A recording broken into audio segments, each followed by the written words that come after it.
Hello and welcome to the Golden Astrologer Podcast. This is Deb McBride and I am broadcasting from lovely Escazú, Costa Rica. And it is Sunday, August 8th, 2021. And if you haven't heard by now, we had a new moon this morning and it was at 16 degrees of Leo, which means that it was still within a relative close aspect to Uranus, which the sun was squaring the other day on Friday. And also, if you haven't heard by now, this was a special new moon because it was part of the Lion's Gate portal opening. Now, what on earth is the Lion's Gate portal? Or what in heaven is the Lion's Gate portal? At this time of year, the sun aligns with the fixed star Sirius, and it is one of the greatest stars in the sky and the brightest star other than the sun. So when these two bright objects align, and that doesn't mean they're conjunct, that just means they're aligned, they create this very powerful energetic release. Now, when we are experiencing this on a regular basis every year when the sun is this time in Leo, it's normal and we sort of expect sort of that lion's energy to come forward. However, this year it's a new moon. And so this new moon, the sun and the moon together are connected to Sirius, the great star in the sky. This energy will last apparently until Wednesday the 11th. You may feel a lot of things right now. I have felt a great energetic shift. I felt that we are all being upgraded on some level, and that's generally the term that's being used, an energetic upgrade. And that's part of what is going on. And I know that there were a lot of emotions that came forward for people. I know I had a lot of emotions. I know I felt like I had to clear things out of my way because there were so many energetic, upgrades going on. And so this is a very interesting and profound time. And we are in a profound time on Earth anyway, due to shifts and dimensional shifts and different energetic shifts. And I think the sun was doing a lot of solar flares the last few days. But so what on earth are fixed stars? Well, fixed stars are the ones that are in constellations, and the constellations are not necessarily considered in your everyday zodiac, which is an interesting thing. Now, there are astrologers who have made this their life work, and one of those astrologers is Bernadette Brady, who is Australian and now lives in Bristol, England. And she has spent most of her career, she's done lots of things. She's written books on predictions. Back in Australia, she used to be one of the predictors of the soccer games, the football games, and apparently, people placed their bets based on what Bernadette had to say, and they had her as a guest on some of the, broadcasts and stuff of the games. Anyway, so in her book, Brady's book of fixed stars, she describes the various fixed stars and their alignments in people's astrological charts and how that works. And she talks about Sirius. Now, Sirius is the brightest star in the constellation Canis Major, which is, of course, the dog. So I find this all very interesting because here we are at the Lion's Gate. Today is International Cat Day, and we're talking about the dog star. So it's all cats and dogs. So Sirius, as Bernadette describes, says that when present, I'm reading this right from her book, when present in a chart by Paran, which is the type of alignment it makes, is a marker of great deeds. It indicates that the mundane may become sacred, that the small action of the individual has a large effect on the collective unconscious. The individual, however, may be sacrificed to this collective expression or may gain fame and glory. So it depends on how you use the energy, as always in astrology. She says this very strong star indicates that you may, by your effort, gain far more than what is expected, the mundane becoming sacred. Now, the Egyptians found this to be a very profound and sacred star, and they used this, in their astrology back in the day. So this is a time for manifestation. If you do focus on something today and these next few days ahead, it is interestingly could very well bring you more than you expect. So I would say, really take it to the limit out there and do what you need to do for like your career or whatever your wishes are, whatever your manifestations can be. Okay.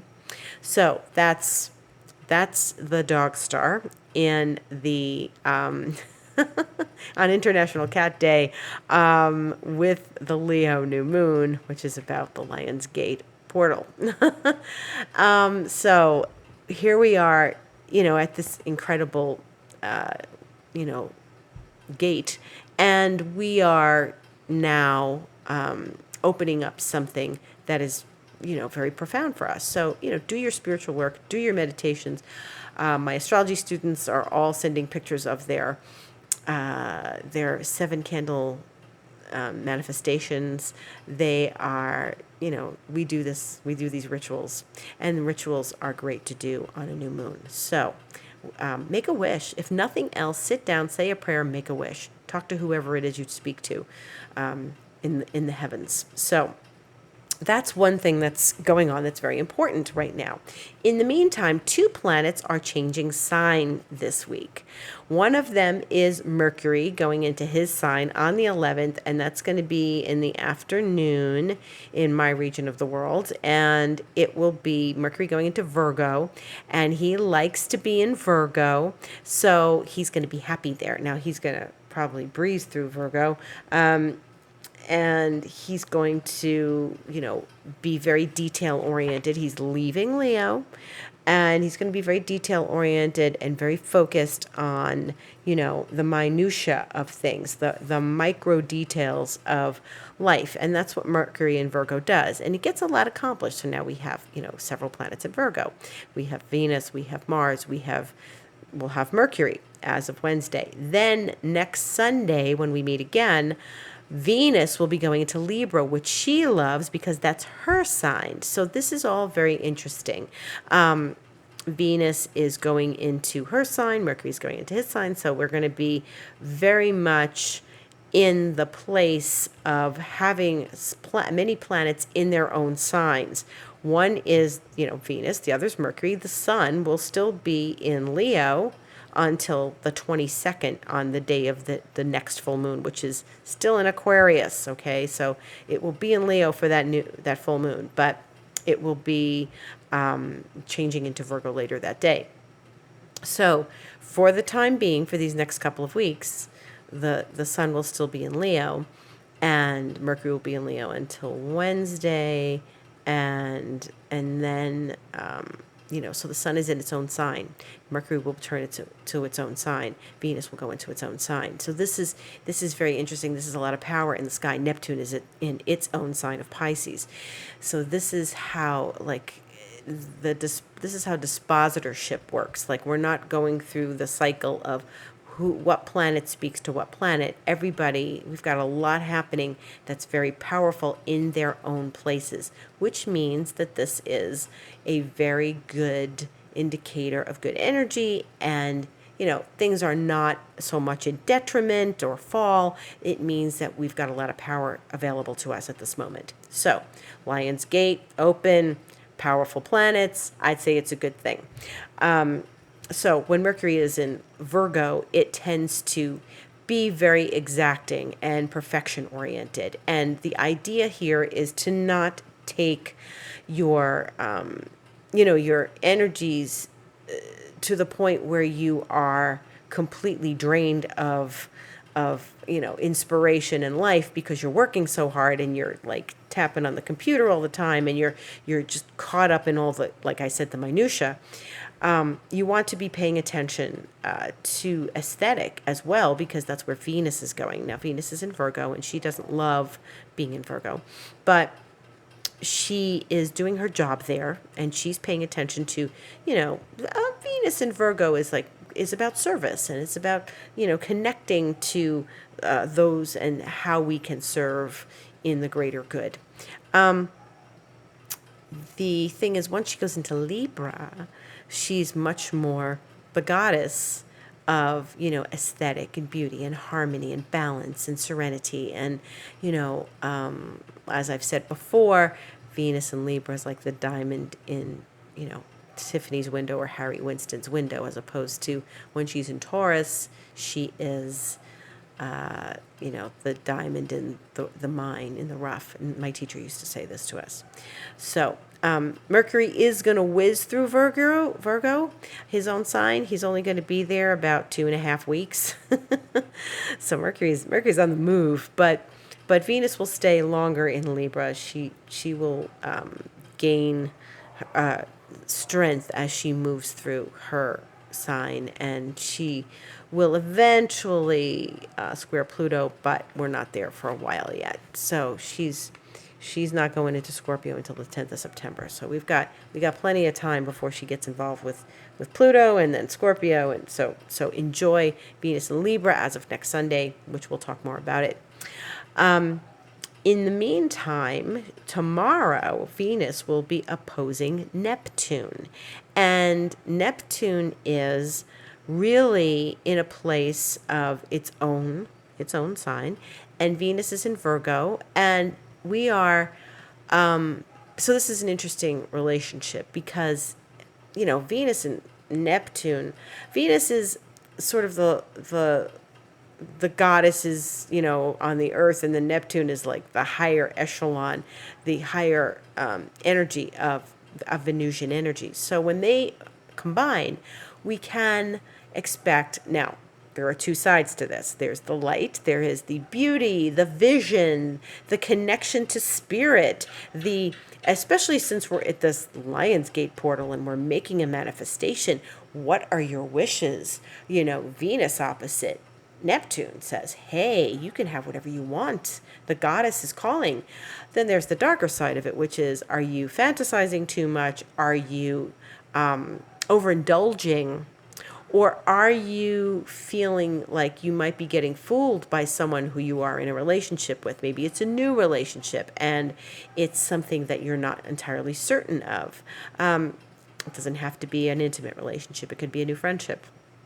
And somehow you're blinded with enthusiasm by this person or by the situation. And you are deeply connected on some level, but at the same time, you have your doubts. So there's a quality to Venus Neptune that can be blinding to the truth and not being able to see it very clearly, or it's a very beautiful, very loving, very ethereal relationship. And it can be both of those things. It's like, wow, I've never felt like this. We're so connected, but this person is just a mess. And I really shouldn't waste my time with them. Whether it's a work project, it's an opposition. It could be a collaboration of some sort. But it is an aspect by which you can have great visions and great beauty and great aesthetic and just a lovely experience of what is giving you hope and giving you faith in your life. That's one of the things about Neptune that's good. It is, a planet of faith, as is Jupiter, So when we start to look at things that are, involving Neptune and involving Jupiter, we start to look at, how we are experiencing our faith, how we are experiencing our prayers, our prayers being heard, our prayers being answered. Who and what do we believe in? Do we believe in anything? Even if it's Venus, because it is an interesting dynamic. Venus wants to believe in this great force, in the greatness of love, in the incredible beauty, and bask in the glory of love. That's a Venus Neptune. It's not Venus Saturn, that's for sure. And when we're experiencing, now this is a hot little time, because remember what I said, this portal's open till Wednesday, and then Sirius will shine brightly on its own, not near the sun will move away. But Venus is opposite Neptune. Venus is changing signs at the end of the week, and in the meantime, Mercury on Tuesday is going to be opposite Jupiter. So what did I just say? Venus, Neptune, Neptune and Jupiter are the planets of faith. And this week, two planets that will be shifting their gaze in the heavens, they will be opposing these planets in the sky. So first we get Venus and Neptune, and then we get Mercury and Jupiter. Now, remember we had Mars, Jupiter a couple weeks ago. And eventually the sun will oppose Jupiter, and that won't be till the 19th. But right now we're getting Venus, which is about to change signs, talking to Neptune about faith and hope and love and beauty and, and on some level fantasy. Jupiter is a little less in the fantasy realm. It's much more, especially in Aquarius, it's far more nerdy. But Mercury opposite Jupiter is a very open-minded, open thought kind of aspect. Mercury is opposing Jupiter in a way that, Mercury's in Leo, which, Mercury's been through the mill the last few weeks as it hit Saturn and then hit Uranus, and we watched all this happen very quickly, and now it's going to oppose Jupiter, and it's an open-minded, it's an open thought, it is words said with faith and philosophical beliefs. It is about philosophical beliefs, because Mercury is how you think, and your beliefs, of course, are going to come into your thoughts. They're going to come into your to play where you have, am I thinking about what I believe in? Am I certain about what I believe in? Am I, committed to what I believe in? And an opposition between Mercury and Jupiter could also mean you run into somebody who challenges your beliefs. Well, why do you believe that? And so Neptune and Venus also, people may say to you, oh, your head is in the clouds, get over it. It's just, love is not, it's not love. It's not love. You're just dreaming, that kind of thing. And so this is asking you to use a whole lot of intuition, and Jupiter and Neptune are intuitive planets. So what our goal is this week, especially early in the week, is to really connect with intuition about our beliefs, about, do you, and they all work together, you got someone appears in your life and it's like, well, maybe that's my soulmate. Is it? Is it not? And a lot of times when we have these experiences, we know in a minute, and then there are a lot of times when we're like questioning, is this my soulmate?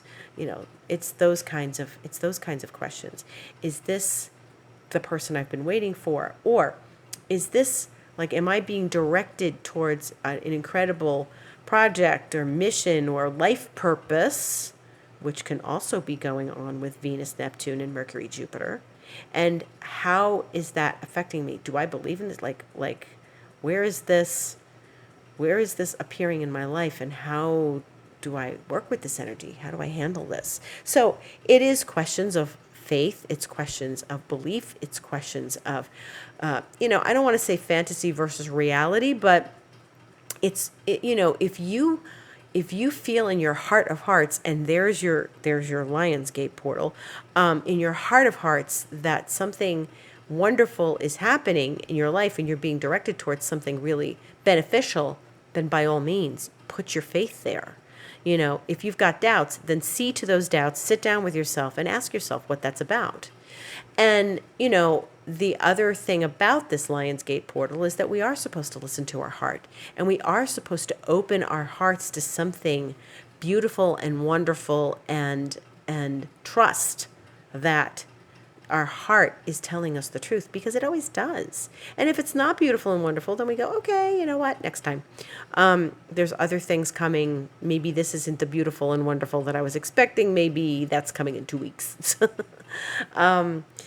This is really about, the experience of opening one's heart and trusting what your heart says. Being guided by your heart. And I think that Venus opposite Neptune and Mercury opposite Jupiter play right into that. And it's not just buying a lottery ticket and hoping.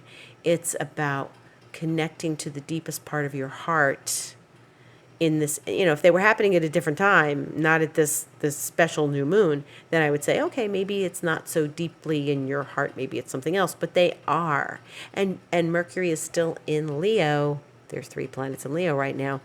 Mercury's still in Leo, and it is all about your heart. And as I said on my Instagram, it's about imagination and creativity. Leo is about creativity. So if there's something you're trying to create or make happen in your life, like really be creative about, then I suggest you work on it.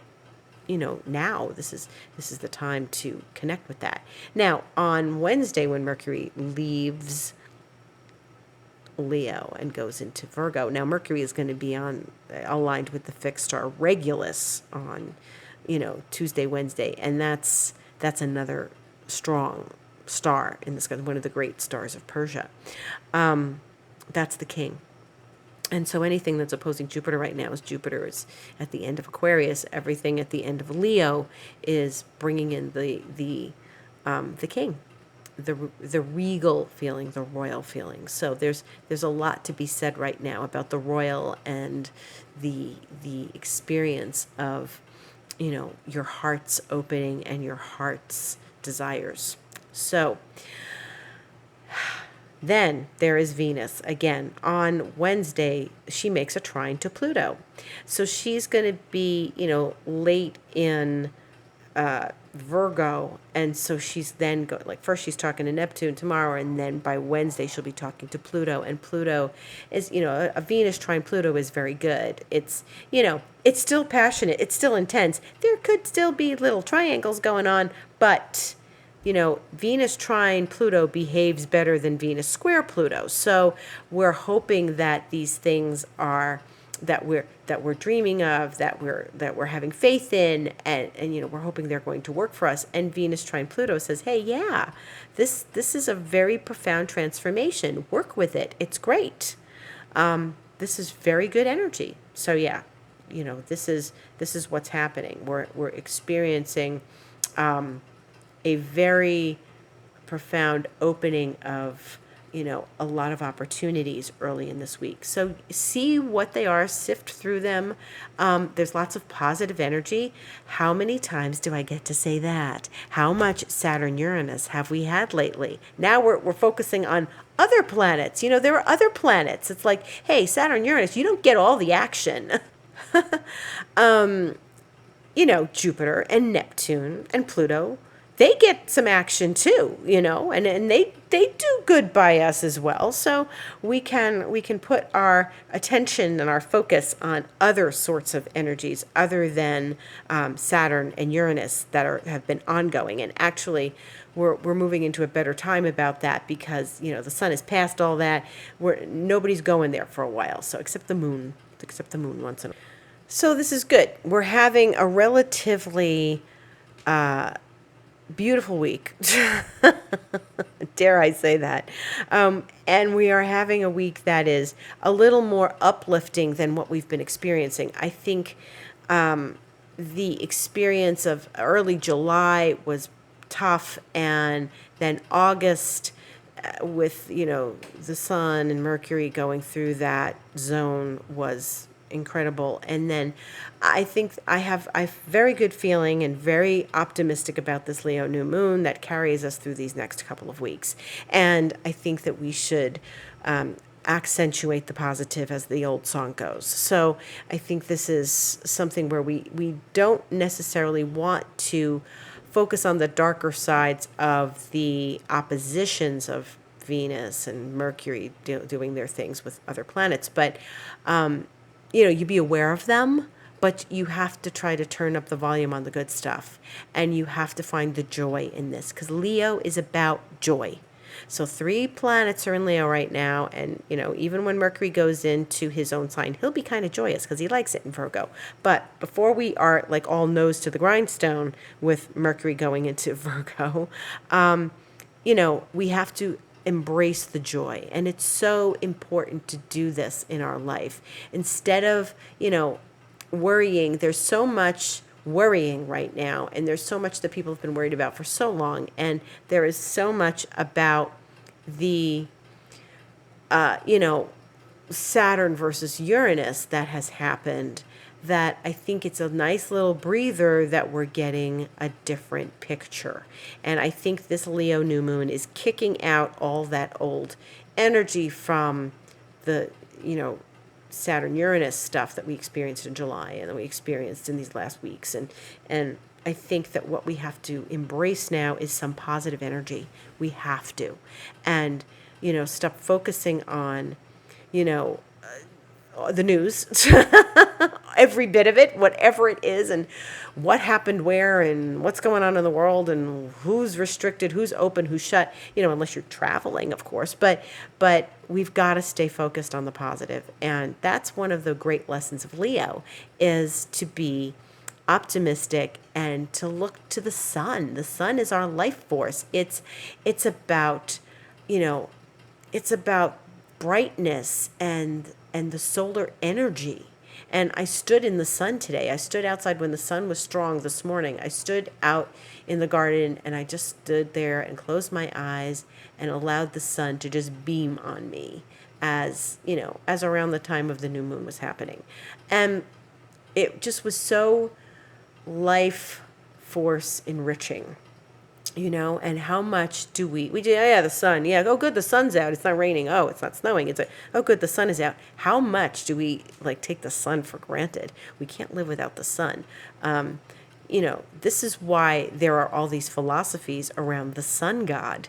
This is why, we're celebrating a Leo new moon. This is why, the sun is our life force. This is why there's sun sign astrology, and that's sort of the gateway into deeper levels of astrology. People start to read about their sun sign, and then they get curious because then they hear that, the moon and the sun are doing something. They're making an eclipse. And what does that mean? Oh, really? That's in my sign.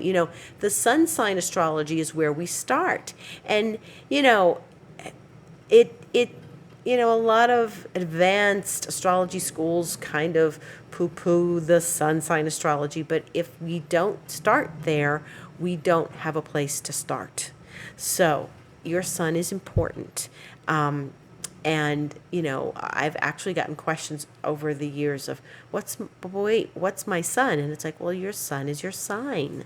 Whatever your sign is, when you look up your sign on those calendar dates that you see in magazines and online and in newspapers, those calendar dates, that's your sun.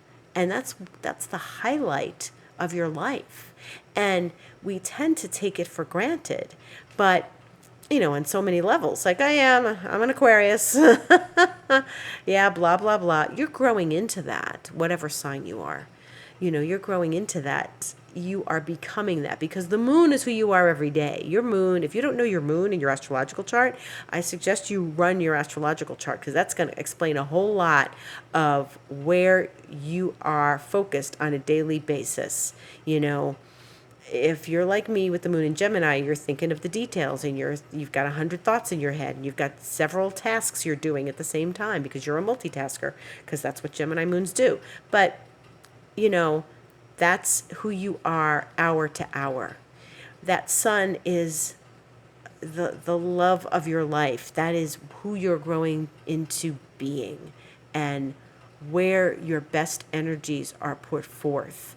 And your sun will never fail you. You go back to where the sun is in your chart, and you embrace the qualities of that sign and house if you know what house it's in.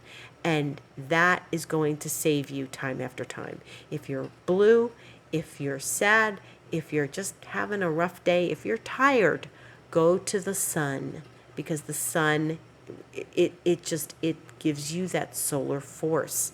It's like, people drink orange juice and it's like sunshine. Yeah. Those are grown in sunny places. Things that are sunny, where I live is sunny. Yes, Costa Rica's sunny, but it rains for half the year, for half the day, half the year. So there was sun today and I went and stood in it. And I suggest that if you don't get to go stand in the sun, you should make it a priority. You don't have to do it every day, but you should go stand in the sun once in a while and feel its rays on you and feel its, intensity and its heat and its passion and its fire. And think of it as the life force. Now, the sun, the death of the sun god comes in cultures where, the sun disappears at certain times of the year, where you have a few hours of sunlight, and then, it's usually cold at that time of year. And, that was where those philosophies were born, where and then the sun rose and came back, and there was joy in the land again, and when you live where I live, it's close to the equator, so it's half the day is sun, or half the day is light, and half the day is dark, and it's a 12-hour evenly distributed, pretty much, sun and darkness. But the further, and as you know, there are places further north that it's sunny this time of year. It's sunny a lot. It's, they get 12 hours at, 12, they don't get 12 hours of sun. They get 20 hours of sun. And they get 4 hours of nighttime. And sometimes the sun will go up and go down and come back up again, an hour later, if you're really far north, up in Scandinavia and stuff, or Alaska. And, there are times of the year when that starts to happen. So lucky them, they get all that sun. So yes, the sun is important. The sun aligning with the very powerful fixed star Sirius, which shines brightly in the sky, is important. And so when people say there is a solar flare, that's going to affect us. And when we say the sun aligns with a fixed star, yes, that is the new moon. The sun is with the moon, and they align with a fixed star that is the brightest in the sky next to our sun. So that is a very powerful energy force. If you feel tired, don't be surprised. After an energetic upgrade like yesterday, I'm tired. Yeah. So that's why I stood in the sun this morning. So there you go. And that's about it. We have the moon obviously in Leo right now, and it will leave Leo tomorrow and go into Virgo in the morning, in my region of the world. And it'll stay in Virgo for a couple days and then go into Libra on the 11th, on Wednesday. And, that's the same day that Venus trines Pluto and Mercury goes into Virgo. But it's going to be void a good portion of the day, from 7:22 a.m. to 4:08 p.m. when it enters Libra. So most of the day on Wednesday is void. So, get your little mundane tasks done that day, depending on what region of the world you're in. And then Thursday it's in Libra. Friday it goes void at 4:39 and then enters Scorpio at 8:01 p.m. on Friday. That's all Eastern time. And then Saturday it's in Scorpio again, and it's in Scorpio all day Sunday next week, the 15th, and it goes void at night. And it's only void for 7 minutes. So the longest void this week is Wednesday. And that's about it. I thank you for listening to the Golden Astrologer Podcast. You can see me on Instagram at the Golden Astrologer, and my website is thegoldenastrologer.com. And if you'd like to book a session, all you have to do is go book online, and we will meet each other, and that will be very lovely. If you need any sort of astrological guidance, a session is a great thing to have. If you want to drop me a line, info@thegoldenastrologer.com. Message me at Instagram. I'm on Twitter at DebAstrology. And so those are outlets for you to reach me. And I am here on my podcast on Sundays. So thank you for listening. Have a beautiful sunny week.